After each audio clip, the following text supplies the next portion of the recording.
ஆந்திர மாநிலம் சித்தூரில் கொதிக்கும் எண்ணெயை ஊற்றி கணவனை கொலை செய்ய முயன்ற மனைவி, கொலை முயற்சியை மறைமுகமாக தூண்டிய காதலன் என இருவரும் கைது செய்யப்பட்டுள்ளனர். காயமடைந்த கணவன் எடுத்த அதிர்ச்சி முடிவு என்ன? ஆந்திர மாநிலம் சித்தூர் மாவட்டம் பலமனேர் பகுதியைச் சேர்ந்தவர்கள் வெங்கடேஷ், ஷில்பா தம்பதி.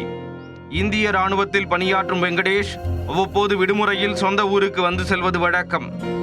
இந்த சூழலில் ஷில்பாவுக்கு அருகில் உள்ள நூனைவாரிப்பள்ளி கிராமத்தைச் சேர்ந்த வெங்கடேஷ் என்பவருடன் பழக்கம் ஏற்பட்டு இருவருக்கும் இடையே தகாத உறவு இருந்துள்ளது. கணவர் பெரும்பாலும் இராணுவத்தில் இருப்பதால் ஷில்பா தனது காதலன் வெங்கடேஷை வீட்டிற்கே வரவழைத்து தனிமையில் பேசியிருக்கிறார்.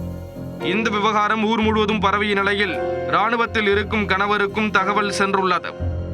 உடனடியாக ஊருக்கு வந்த வெங்கடேஷ் மனைவியை கண்டித்து சண்டை போட்டிருக்கிறார். பின்னர் ஊர் பெரியவர்களை வரவழைத்து இருவரையும் கடுமையாக எச்சரித்துவிட்டு இனிமேல் சரியாக நடந்து கொள்ள வேண்டும் என்று கூறி மீண்டும் இராணுவ பணிக்கு சென்றிருக்கிறார்.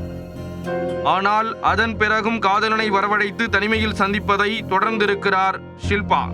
இராணுவத்தில் இருந்து கடந்த மே மாதம் விடுமுறையில் வீட்டிற்கு வந்த வெங்கடேஷ் மனைவி ஷில்பாவை கண்டித்து வாக்குவாதம் செய்துள்ளார்.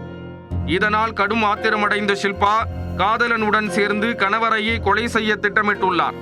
அதன்படி இரவில் வெங்கடேஷ் உறங்கிக் கொண்டிருக்கும் போது ஷில்பா கொதிக்கும் சூடான எண்ணெயை அவர் மீது ஊற்றியிருக்கிறார். வலியால் துடிதுடித்து கத்திய கணவரை அப்படியே விட்டுவிட்டு வீட்டிற்கு வெளியே காத்திருந்த காதலனுடன் தப்பி ஓடிவிட்டார் ஷில்பா.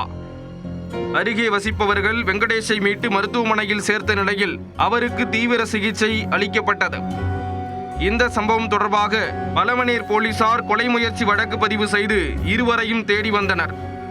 இந்நிலையில் சனிக்கிழமையன்று பலமனேர் பகுதியில் சுற்றித் திரிந்த இருவரையும் போலீசார் கைது செய்தனர்.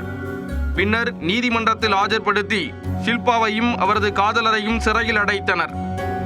ஆனால் தீ காயங்களுடன் மருத்துவமனையில் அனுமதிக்கப்பட்டிருந்த கணவர் வெங்கடேஷ் சிகிச்சைக்கு பிறகு டிஸ்சார்ஜ் ஆகி மனைவியே வேண்டாம் என்று மீண்டும் இராணுவ பணிக்கே சென்று விட்டார்.